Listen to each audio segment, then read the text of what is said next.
Hello, everyone. It's Irliana Samsara back with another edition of StarSound Speaks. And we have, first of all, who's in the house? Okay, SJ Anderson. Yay, SJ's come back. So for all of you who are new to the channel, my name's Irliana. I do Hellenistic astrology blended with modern. So does SJ. He's like my cool star brother. And we're going to be talking, we're going to have an outrageous segment planned for you today, but I also want to say who else is in the house is my rogue hair, my cowlick has traveled. We see this is the effect of the lunar eclipse conjunct live coverage, lunar eclipse conjunct Uranus. So we have this wild, my wild hair. Anyway, enough about that. Hello, SJ. Hello, Ariana. Really nice to be with you. Thank you for having me back. And I'm very much looking forward to this conversation. So always great to be here. Oh, thank you. Yeah, so I saw you talking with Cam White about this topic, and it's called Pax Digicana. And I am like blown away, as always, by your incredible research, your assiduous research. How's that for a cool vocab word? Nice. And I want to share that with our viewers here, because what you had to say there was so mind-boggling, and it's so much a story about what's unfurling over the next year, 2 years, 3 years. So let's just get right into it. Pax, Roman name for peace. Digicana, a word you made up. What are you talking about with Pax Digicana? Yeah, and I just to say I liked Digitana, but I think Cam went with that. He kind of liked Digicana for his channel, but I think I was saying Pax Digitana because Tana, digit okay. is digit, and that's the digits that are so key with binary language that have that's the basis of computers, computer coding, and the digital reality that has overtaken our reality over the last 40 years. Mhm. And so, but yeah, let's just get to the background here. I was analyzing this Mars retrograde in Gemini transit and just doing research. What could it mean? Every time there's a retrograde of Mars or Venus or Saturn or Jupiter, it's good to just check in with historical cycles, contextualize the moment, with history. And the thing about Mars retrogrades is they're quite irregular and they don't really occur very often. They can be quite rare, even in terms of the degree of Mars's station. Sometimes Mars will station direct in our day for the first time in that same degree in like 2,000 years Sure. or longer. So it's always very interesting with Mars retrogrades to just look at, hey, when did it station last in these degrees, station retrograde or station direct in these same degrees? So I just started that research and found some really interesting correlations that the last time it stationed retrograde in the 26th degree was in the year 27 BC, I think, something like that. I don't have it fresh on my mind. It's been a few months since I did that recording, but it's That's I think crazy. 26, 27 BC or 28, 27 BC, something like that, in the fall and then in the spring. It always does this when it stations in Gemini. It's always fall and then early of the next year, so late winter it'll station direct. And so it was during the time of Augustus Caesar, when Augustus Caesar is given the title of by the Roman Senate as Octavius. Basically, Mars is retrograding in Gemini, the last time stationing retrograding the same degree as 2022, during that little intermediate period when he had won the battle against these other figures in Rome, and it was clear he won and he was going to be the sole leader, but they still didn't really know what kind of legal structure they were going to set up. And historians consider this period, which is about a year or two after this Mars transit, of the birth of the Roman Empire and the birth of Pax Romana, which is a 200 or 180 year period of peace in the European world, when the Roman Empire creates peace because it's dominating as an empire. And he was the first Roman Caesar, the first of all the Caesars. It's Augustus. Well, there's Julius Caesar, but Julius Caesar was in the other age. The Roman Empire is born with Octavian becoming Augustus Caesar. So there's that. And I'll just run through these quickly and then come to you, if that's okay, unless you want to talk about this or there's questions about this little period. Is there anything you're curious about, or are you following? Yeah. So the this period that it started with Augustus Caesar. What is and so if you could just kind of tell the listeners, like, what's the import of that? Well, the import is the Pax. It's the idea. It'll become clear when we break down the other two, Right. This Mars period of retrograde and peace. Gemini period. So this is one piece of a little story I'm building Got it. Yeah. that will show us why this moment in time and Mars is retrograde in Gemini It's so is important. maybe communicating something to us from the Right. patterns in the ephemeris and in history, to then let us kind of conjecture about what we may be entering into here Right. in really this whole century, or maybe, you know, the next couple hundred years. So that's Right. why it's important. So I'm just kind of setting up this research, but I think it'll become very obvious when we get to the end here. Is that answer the Yeah. question? Yes. Thank you. Okay? Just one. Yeah. Great. Thanks. Perfect. So this is what I mean. Just what I did. When was the last time it stationed retrograde in the same degree as 2022, the 26th degree of Gemini? So that was then. The next question: when was the last time it stationed direct in the 9th degree of Gemini? That's where it will station direct on 12 January 2023. 9th degree or 8 degrees, depending how you phrase that. Yeah. And so, okay, you punch that into the ephemeris, and the last time it stations direct in the 9th degree is 18. I'm going to have to, again, I should have looked these dates up That's before I okay. came on, but it's 1813, 1814, I believe. And so it's the January of 1814. Excuse me. And it's all in a video, by the way. If Yeah. some people want to go to my YouTube channel, you can just type Sure. in a new age, I think, or a new empire. Just to put in new empire S.J. Anderson, that video will come right up with all the dates exactly broken down with the exact years. Yeah. I'll put the link in the comment section.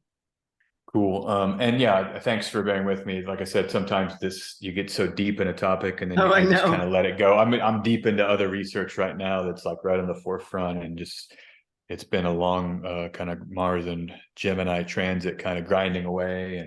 Sure. But so it's, I believe, 1813, 1814. And what happens here is that the British Empire wins a battle in India. So it's not the British, it's the British East India Company, rather, wins some battles in India against the network of rulers there in India. I believe they were actually the Islamic period in India, where they were ruling a lot of India. So the British East India Company wins this war, and it kicks off. It takes like another year or two for them to finally kind of lock in the area that they're going to eventually control. But basically, it's the beginning of what historians call Pax Britannica. They actually date Pax Britannica to the war to the defeat of Napoleon in 1812 at the Battle of Waterloo. But so digging a little bit deeper, though, this is when the British Empire gets India effectively, and the British East India Company controls India until I think it's like the 1850s, and then it's given over to the government formally. But it's a period of corporate rule. I mean, it's literal corporate rule that's a part of a empire that kicks off Pax Britannica, which is the period from 1812 to World War I, when Britain is considered to have set up its empire and there's relative peace. And so these are I mean, this is just what historians in the West have concluded. It's right there in any history book, that these dates. I mean, it's not a stretch here. It's just, you just put it into your Wikipedia, your search engine, Pax Romana, Pax Britannica, and these dates are an exact match. Okay. Yeah, I remember that in history class. Those things, yeah. And that's the thing about astrological research. You really want the easy, like the stuff that just pops out without much need to bend anything. That's when you know you've locked into something that's maybe powerful, that it's clear as day. And so then the next question, I was like, when I do these retrograde research, it's always the degree of the retrogradation, the degree of the retrograde station, the direct station, because that's gives you a really precise story point, to reference back to.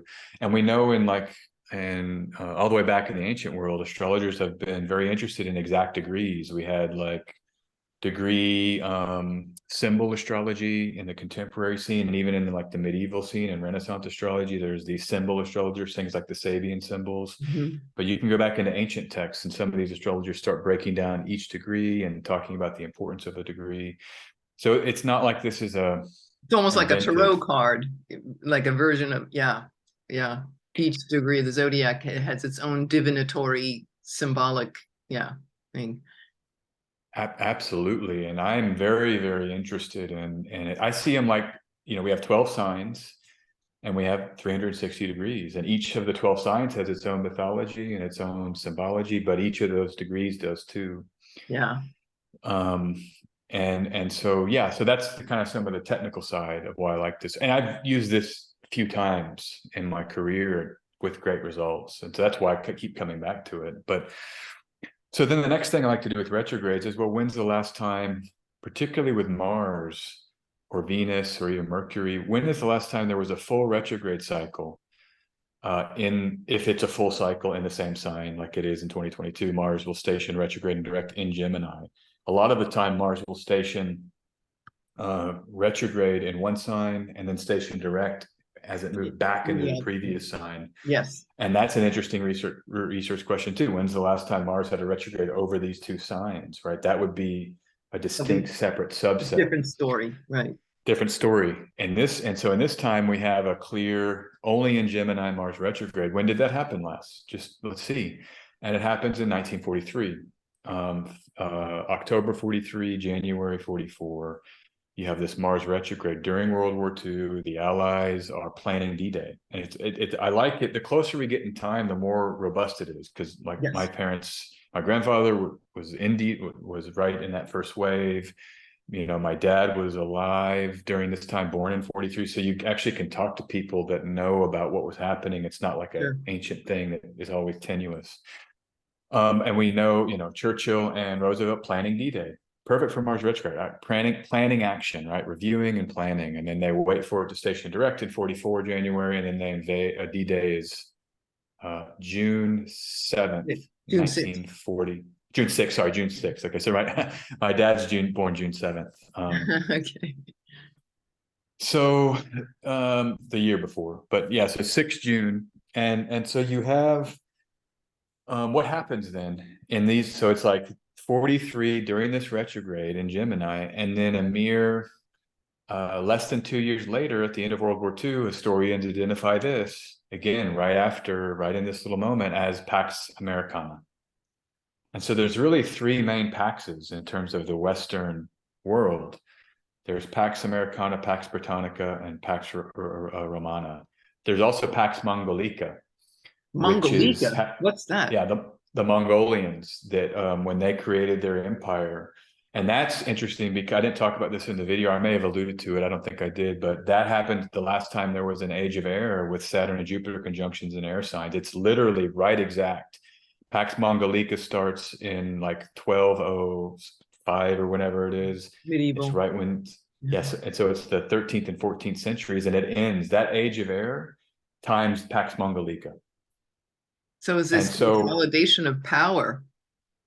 So it's like they created a trade route that's called the Silk Road that allowed for a massive, peaceful, that's why it's called Pax, right? A whole large swath of the world was under this governance of one entity, and it allows for things like trade, cultural exchange. Think about the Hellenistic world of the Pax Romana.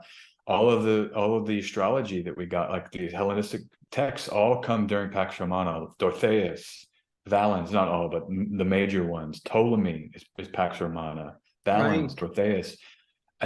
So this is like, I think even Firmicus might be. No, he's a little bit later, I think. But so you have this is the kind of opportunities with any Pax, is that you get trade and it's stability, because you have one power that has created rules that then are adhered to by large swaths of the world. And so there's no wars because there's a rule structure. And that was the Silk Road with Pax Mongolica.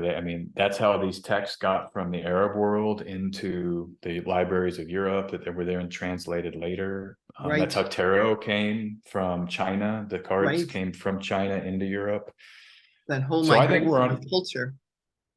Yeah, and it's air, right? That's culture. The air signs are Mercury, Venus, and Saturn. If you look at the ancient rulers of just the domicile of the three air signs, it's art and culture and ideas, and then structure Right. and longevity. Longevity, right. So let's come back in this story and let me just summarize it here. So you get these three major periods of peace that are timed to this Mercury retrograde in Gemini, pretty precisely to what we're experiencing right now. And so then I just asked the question, well, what is coming then? What's the new Pax? And all I could think about would be some kind of digital governance structure. And it's not my idea. Many have written about this, that we're going to have kind of digital empires of data, and these kind of maybe even like social media companies or something that create these structures that descend on the globe and that become this kind of period of kind of digital, I don't know what we might call it, great reset. Some have referred to it as this, where we have the fourth industrial. Yeah. So that's the summary there. I hope that was short enough. And thank you. And yeah. Yeah, that's interesting. And there's one thing that I want to mention that I mean, it can look a little scary at times, when you think about how, people, have abused power and what that might look like. But I would also, and you can see that too with, with hacking and such. I mean, I know with Mars retrograde and out of bounds in Gemini, it's like, oh my goodness, we could have some major hacking situations and thefts, data theft and cybersecurity and all that. And that's kind of a bummer. But but I also want to talk, and I think sometimes people just focus on these scary things and these fearful things, but there's always this other narrative. And I want to make sure that what we talk about today, that we bring that up and presence that. And I don't think Cam really went there, with all due respect, but I would like to emphasize, because when I meditated and reflected upon what you said, it was like, okay, well, Gemini rules the mind.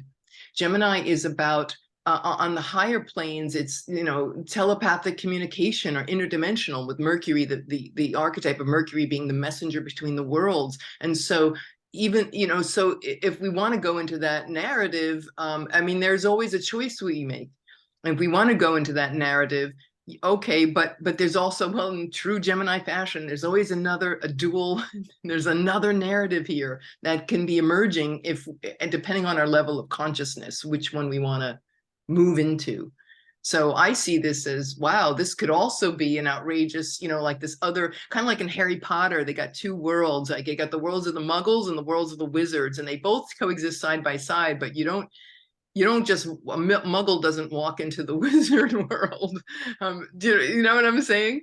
So yeah, completely. And this, I've always been sure, both in that video and then with Cam, I mean, I made sure to say this, that I think it's like anything in any period in history, in any new technology, there's really a battle with it.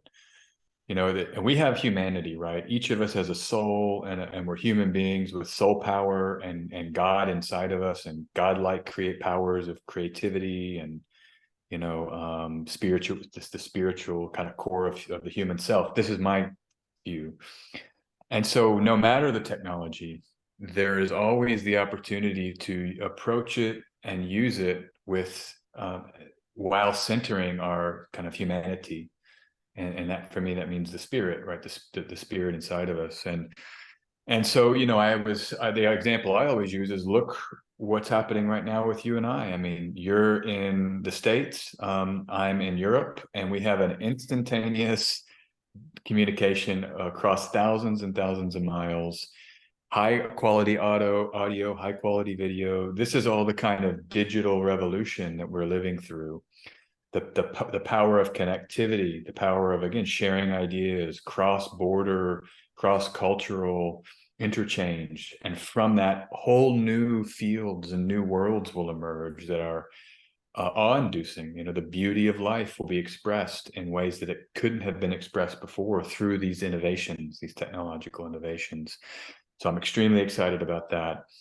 There is the digital side of the other thing, like monetary. I talk about this some with things like digital money, where you can actually secure your resources outside of a bank, and so there's the idea of Bitcoin being, in particular, of all the cryptocurrencies, that is very empowering because it's trustless, it's immutable, it's uncensorable, and it's a diffused, decentralized network of miners that keep the network going. And so you can hold the value you earn just on your phone, and you're the only one who knows the keys if you learn how to do it properly. And it's no bank, a bank failure won't take away your wealth, right? So there's kind of digital innovations with money that have emerged that I think are very promising for the world and the globe, and particularly nations where people maybe have native currencies of that country that fluctuate and they lose money overnight. Argentina, Nigeria are example, or Zimbabwe are famous examples.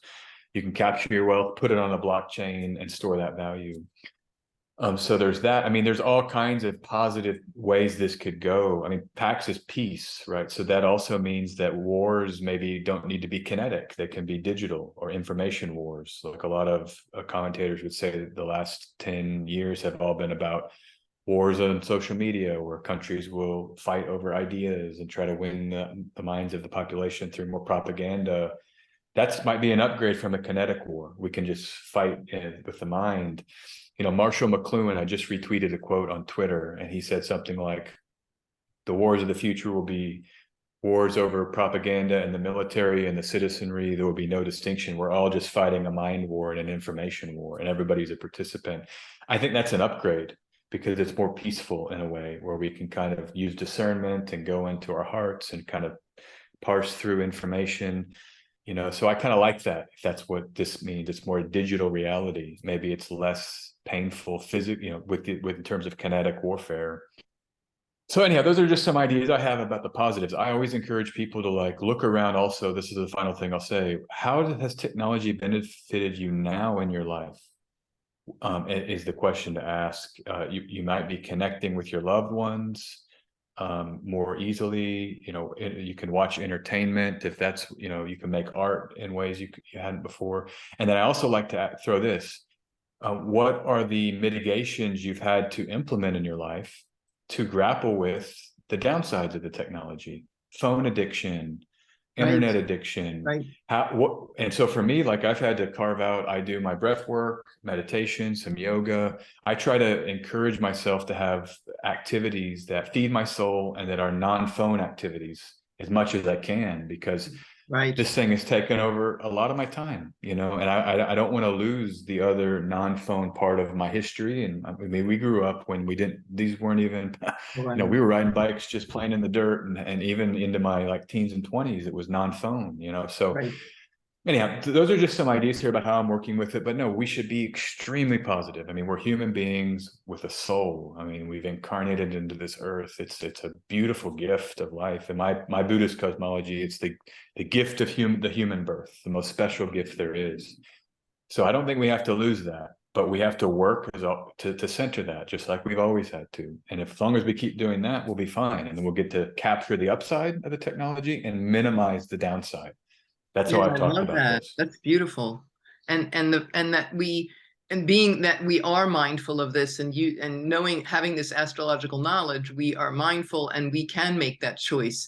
And it doesn't have to be just, you have to just go down the AI route. It's like, wait a minute, there is a choice here.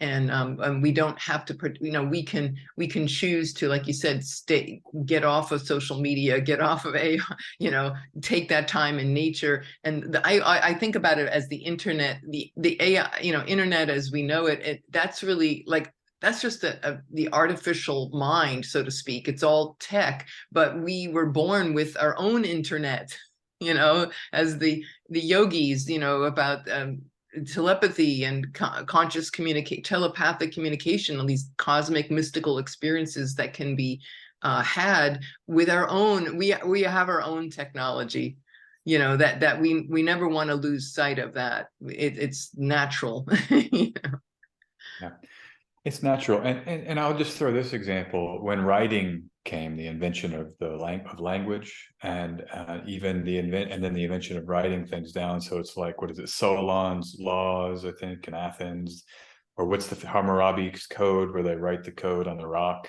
But then you have papyrus in Egypt.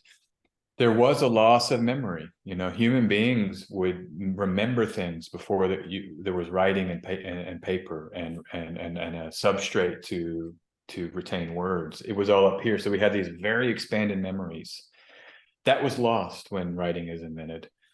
Now, some people in the world do still practice that. There's some like schools of usually religious schools. I think in some Jewish schools, they memorize the Torah, and then I think in some Islamic schools they do the same. In Buddhist schools they do the same. So some people are still keeping that alive, those powers alive.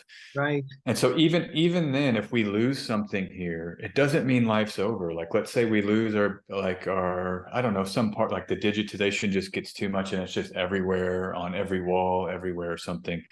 You know, I think even then we can still find our humanity in whatever emerges here. And there's always room and space to kind of celebrate that, figure out new ways to do it. So, but I still, look, I want to walk in nature. I don't want to have it on my glasses where I'm forced to be online. It's kind of like a Clockwork Orange where they force Alex, Right. you know, you can't close your eyes, you have to watch. I think that's the real risk here is, and there may need to be political pushback. I mean, at some point, if there's like policies by governments to force us into the machine life, we may have to have some political pushback, but that's okay. That's just life too. We negotiate and we maneuver. And Right. so anyhow, some more thoughts there to follow up with what you said, but Consciousness playing it, like these are just aspects of consciousness that are just playing themselves out.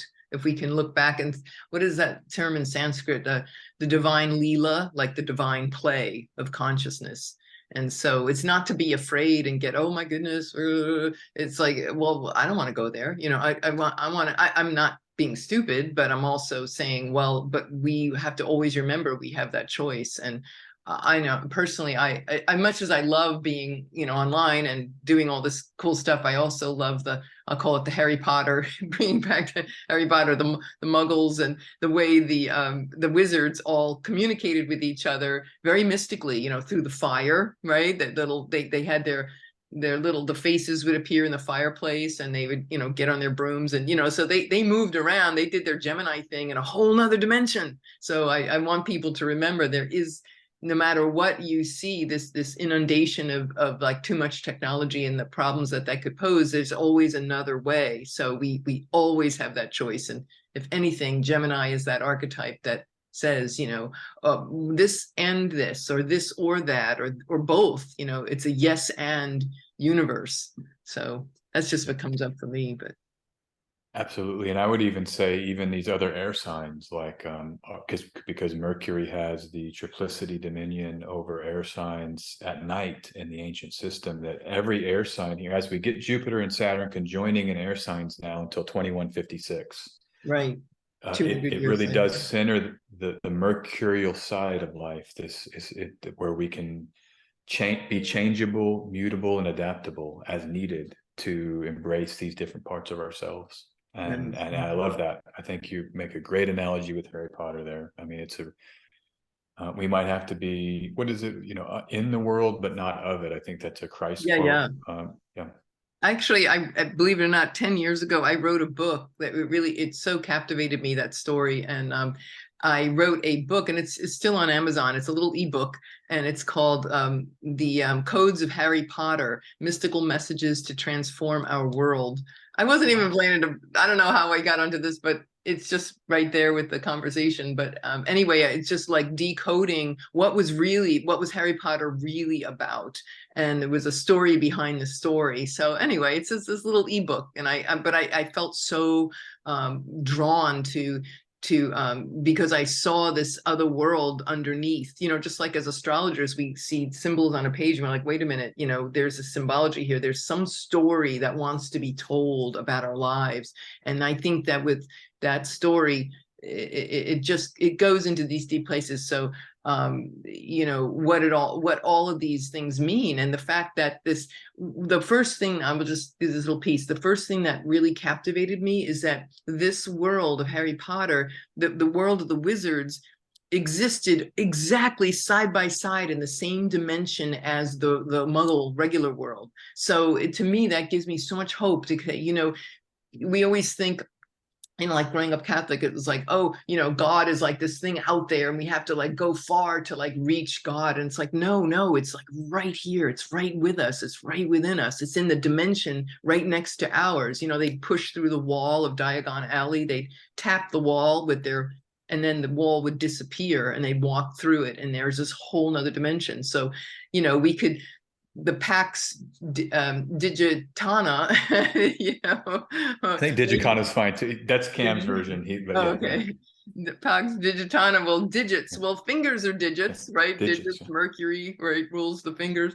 Gemini, and it's like tap, tap, tap. So guess what? Here's another way we can be in the Muggle world and be all caught up with the AI and stuff, or we can tap, tap, tap and go into that mystical world with Diagon Alley and have a few butter beers.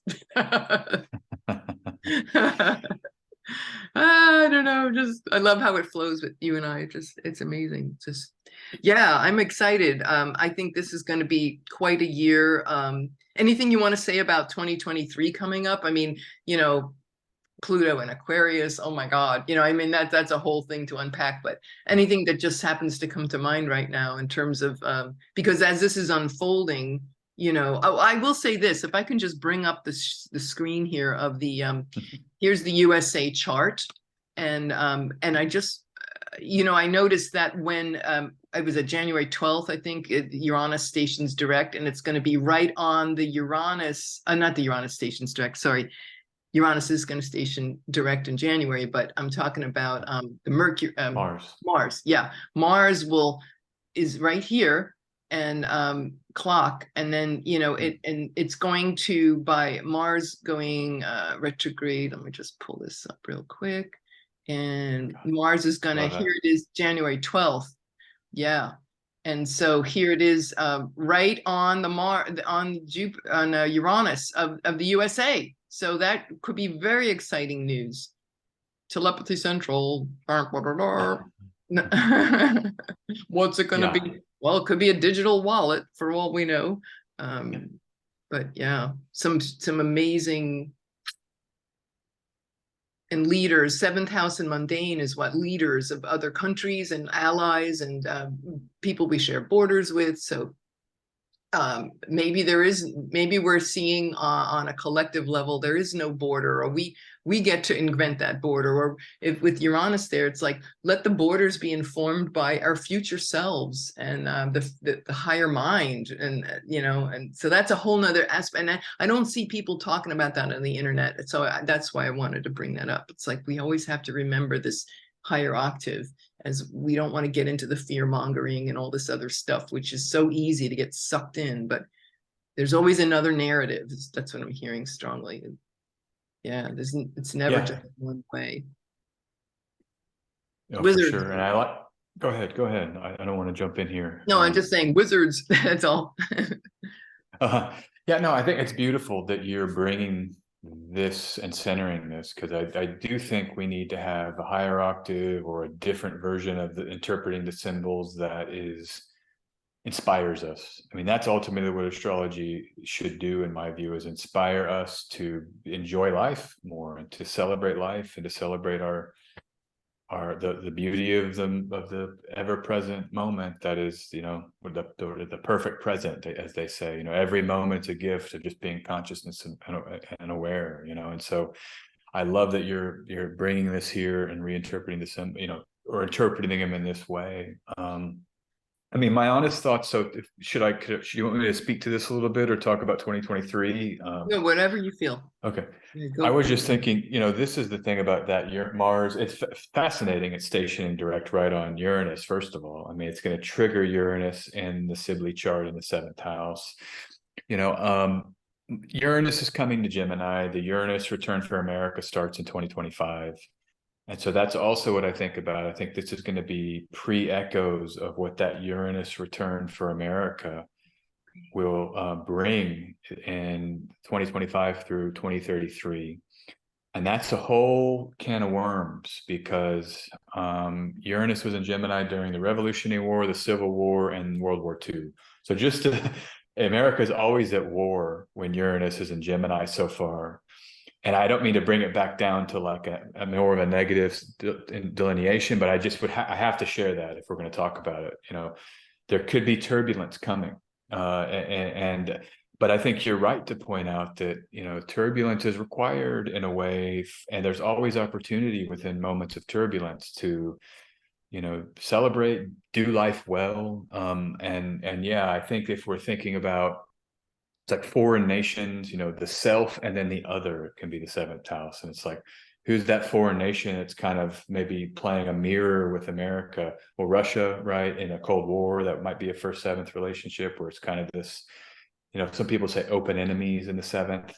So, you know, people maybe can look for that. What if there's some surprises around America's relationship to other countries, and how might that, what are the opportunities there to sort of reconfigure? I think what I would say here is that sometimes we have national identity that is embedded in the collective unconscious, and that can alter when we have relationships with other nations in that collective form that maybe surprising turns.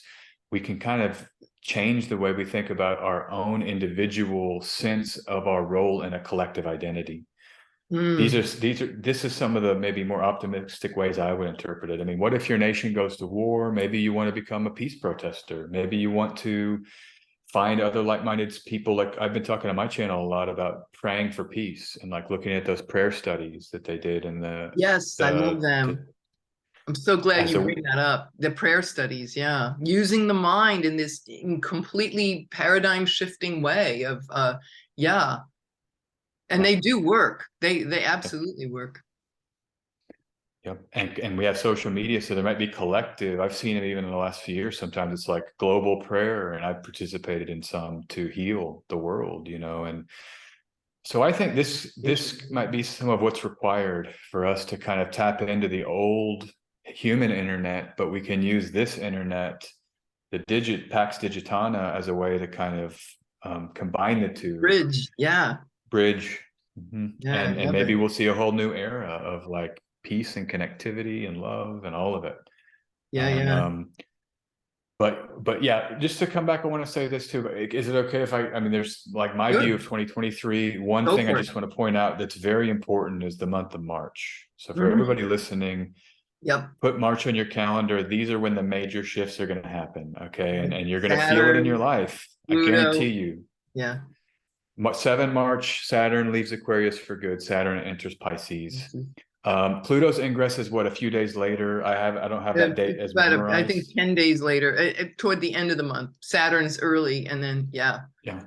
Saturn's early, Pluto's mid, and then Mars is the 25th. Mars will leave Gemini, and it ends this retrograde. 7 months in Gemini will be over, and Yeah. on the 25th of March for Mars. And so just that's one major point about the year. Everybody needs to think about setting aside individual delineations of those transits. We're in a Mars retrograde. There's going to be a Mercury retrograde over Christmas and Christmas Right. time. Mars stations direct 12 January, Mercury stations direct in Capricorn 18 January. And so once February hits, you will have Jupiter and Mars sextiling, now Mars direct, Mars ruling Jupiter, and it's like the energy is going to pick up, and we're going to be rushing into this major shift in March.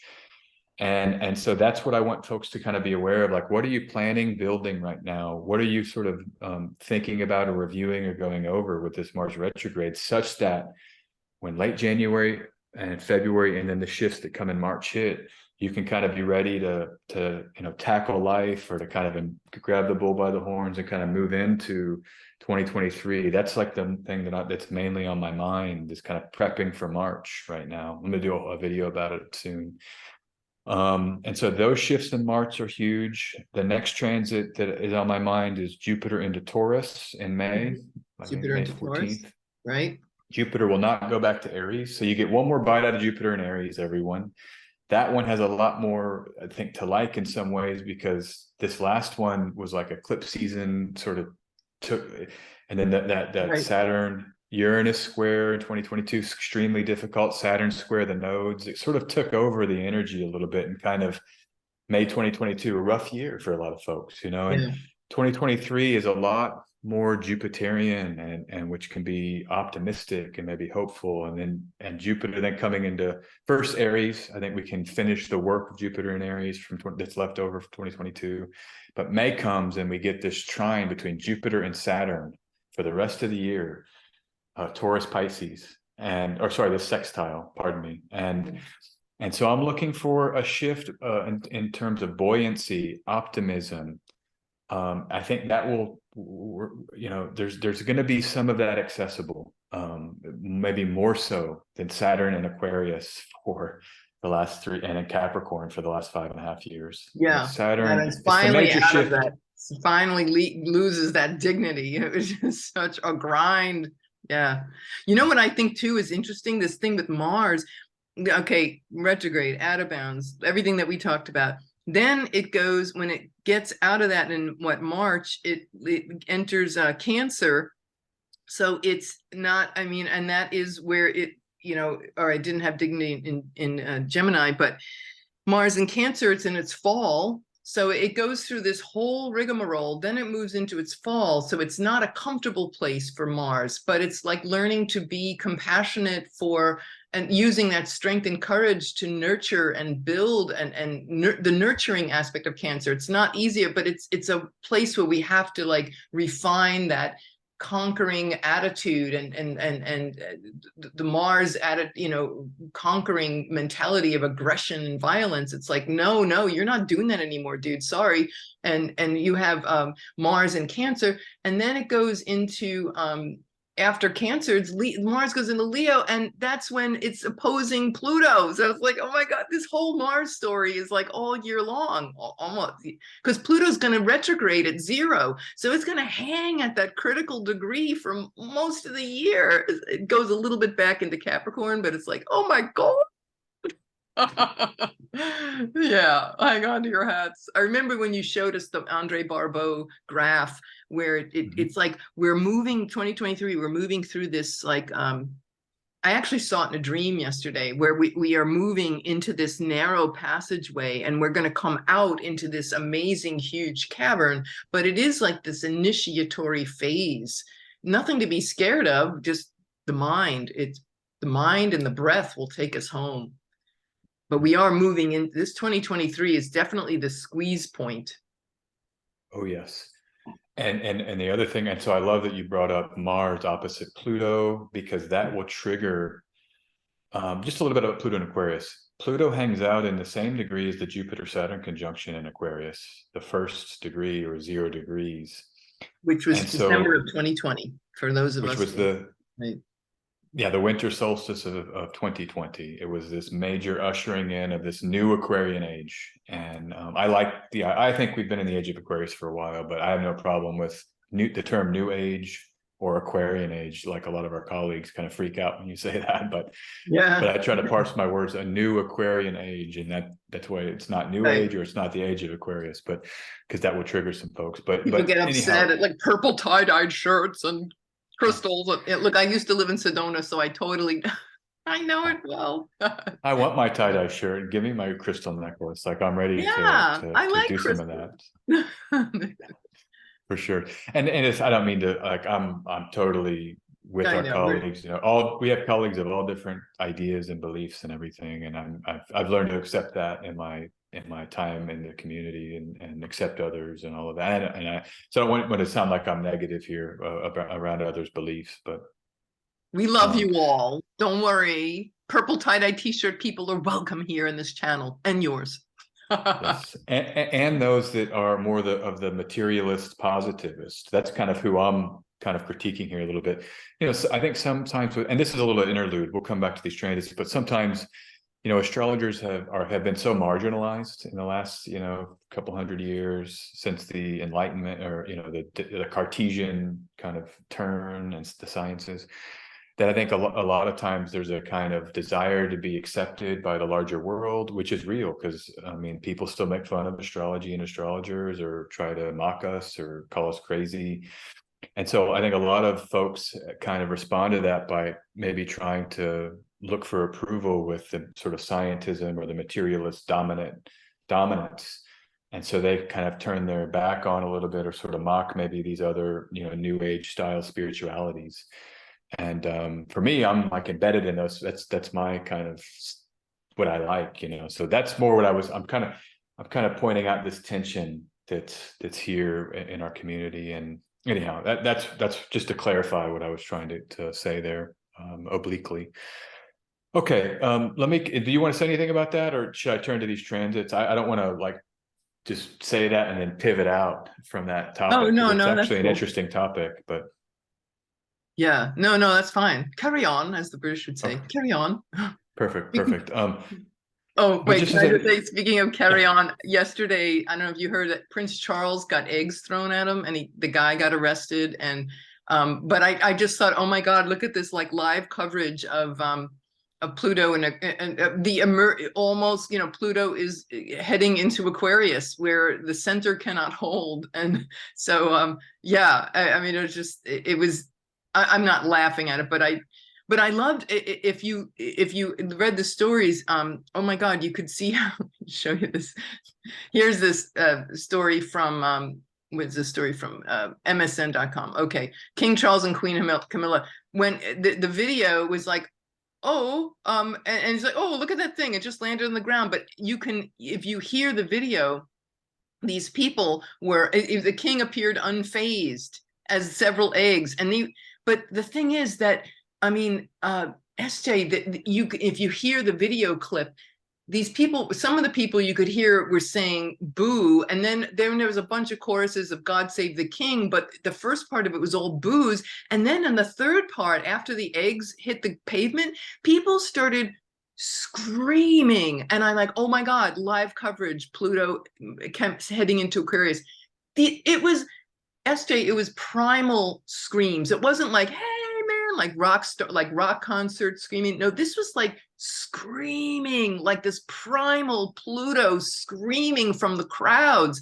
And it wasn't like a happy kind of scream. And here's Charles and Camilla, and like, oh, come on. And then this guy in this crazy costume, like the traditional, I don't know, like the Lord Mayor in that whole getup, it was like this Halloween costume. I'm sorry, but there, and he's, they completely ignore the crowd, and they're doing their little ceremonial key to the city thing. But the screams is what grabbed me. I'm like, oh my God, here's the astrology.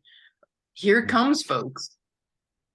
here it comes. And I'm really happy you brought up Charles, because when we start talking about Pluto and Aquarius, the coronation of Charles already has a date, 6 May 2023. Pluto will be in the first degree of Aquarius. So you might say Charles is a kind of this Pluto and Aquarius king. I mean, it's setting up that this moment will be a big part of the change in reality. And think about how symbolic it is that Queen Elizabeth passed, had been the queen for so long. And it's a major symbolic change in our reality that in 2023, I think will, and I just use it as a symbol, like it's a symbol for all of the major changes we're going through in our world. Queen Elizabeth isn't the queen anymore. What's another one that's came out? Let's just leave it at that as the major one. I mean, I guess the other one I would just say is that, like, the post World War II era, where you had Pax Americana, that seems to be altering right now, where, with the war in Ukraine, where there's kind of some geopolitical chess moves that are happening that haven't quite happened in this way since the end of World War II. And this is just news commentators. During coronavirus crisis, there was all kinds of stories, like the most intense since World War II moment in terms of governments having to mobilize. Like, a lot of stories were talking about government mobilization that hasn't happened since World War II as a result of coronavirus. And then with this war in Europe, there are all of these headlines: first war in Europe since World War II. So we're I think we've entered in a period of shifting out of whatever this cycle has been, and moving in. And it's the Mars cycle, if you want to go back to Mars. Mars fully retrograde in Gemini 1943. We get this next one now, and so that could be timing some of the major changes. But just to come back to 2023, I want to say, like, yeah, he's got Pluto 0 Aquarius, triggering the Jupiter Saturn conjunction from winter solstice 2020. So there's something about 2023 starting in March, and then Pluto leaves Aquarius. Do you know the day on that by any chance? The exact day? I can get it up here pretty quickly. Pluto regresses back into Capricorn. Yeah, I can pull it up. No, I've got it here, June 10th, June 10th. So you're looking at like March 15th or something until June 10th of this preview period for what the kind of revolutionary, profound, transformative effects that Pluto will have on this digital age we've entered into. A lot of the Pluto, I haven't done my research yet for this. I'm doing a video series, everyone, I'll quickly share with him, on a YouTube channel called World Astrology Report from my good friend Dan Waits. He's a great video editor and an astrologer. He's got this great YouTube channel, and we're producing a 4-part series, the last of which is Pluto in Aquarius. It's called the Astrology of the 2020s. I haven't done my deep dive yet. I've got about less than 2 weeks to do it, but I can't wait to discover all of the things that where the research will take me about Pluto in Aquarius. But I've thought about it some just because it's on our minds as astrologers. And one of the things I've thought about is that the digitization that has taken place since 1980, when you had the first Jupiter-Saturn conjunction in air signs, personal computer emerges. 1980, right? And then you have the mean conjunction of Jupiter and Saturn in Gemini, not the true conjunction, that was back in Taurus for the final Earth conjunction.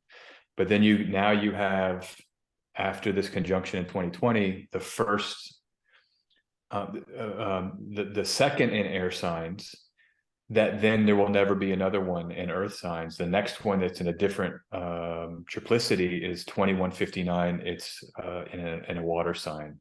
So we fully entered into this air age. Pluto coming to Aquarius means that I think we have to be prepared for these transformations we were alluding to earlier, these kind of deep and profound changes in our consciousness, in our humanity.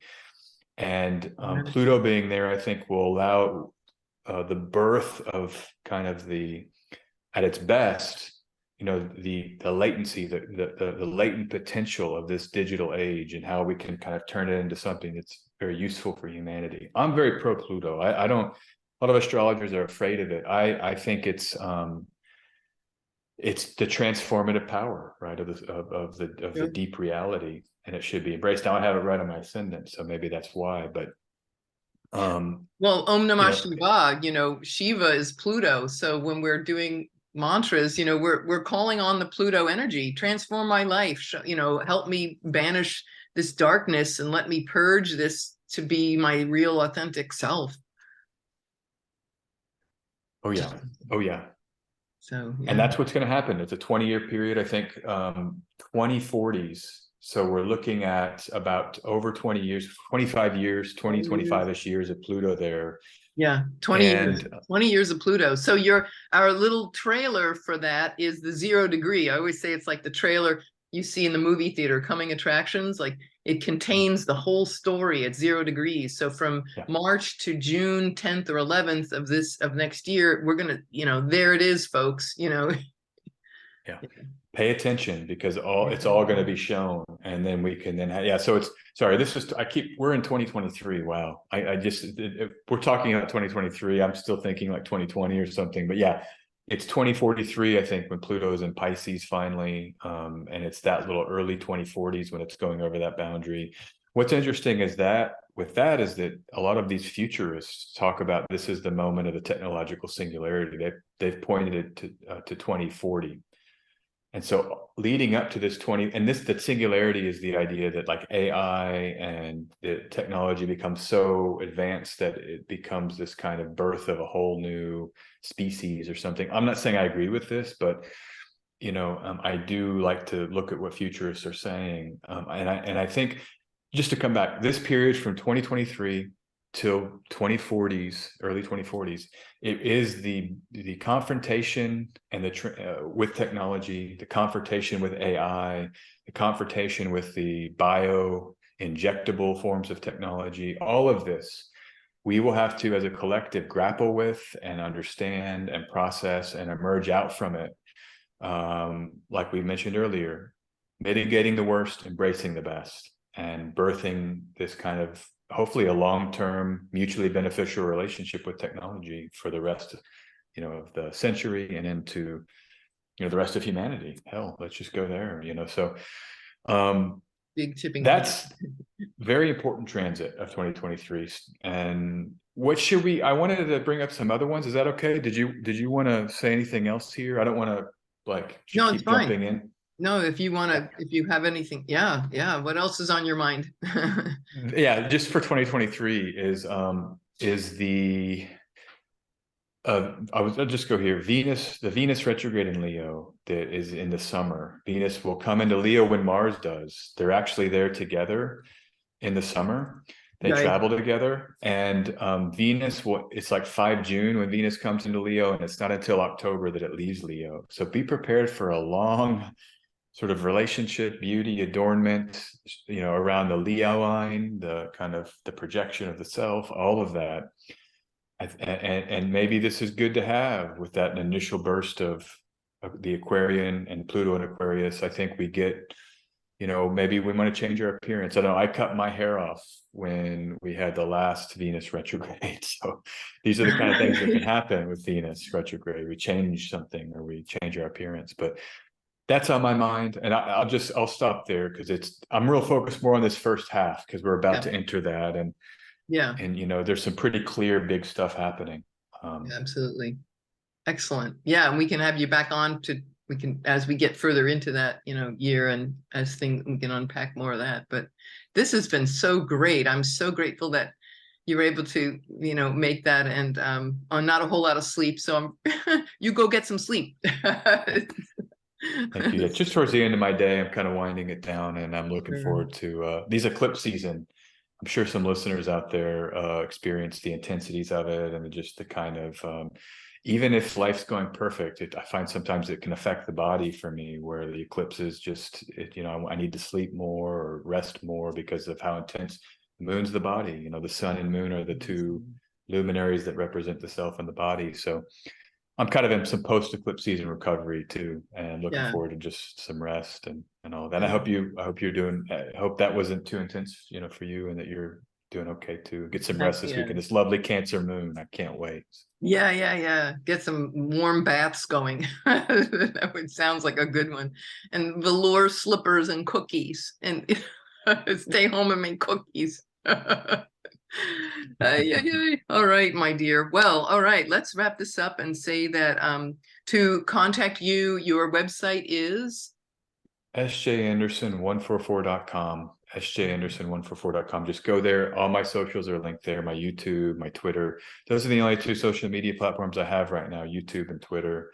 And it's all there. I do videos, try to do twice a week. And I'm tweeting all the time. I've got all kinds of updates on Twitter that just come regularly. So that's how you can engage me, and look for it. I'm a consulting astrologer. I've got readings a little booked out, but still you can book a reading with me if you want. There, contact me if you want to ask me anything. My email's right on my website. And yeah, thank you, Erliana. It's been very great to be with you. Very kind of you to have me back. Thanks for the great conversation.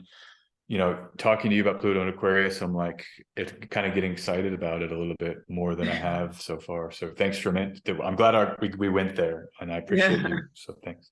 Oh, you're welcome. Absolutely. And anytime. I always try. We have to, not to be Pollyanna, but we always have to find the, and it's so easy to get sucked into that heavy stuff, but it's like, oh, no, there's something beyond that. And so, yeah. All right, my dear. Well, big love to everyone. Thank you so much for being here. And don't forget, everybody, like, share, subscribe if you found value out of this, which I'm sure you have, because how could you not? Not with SJ.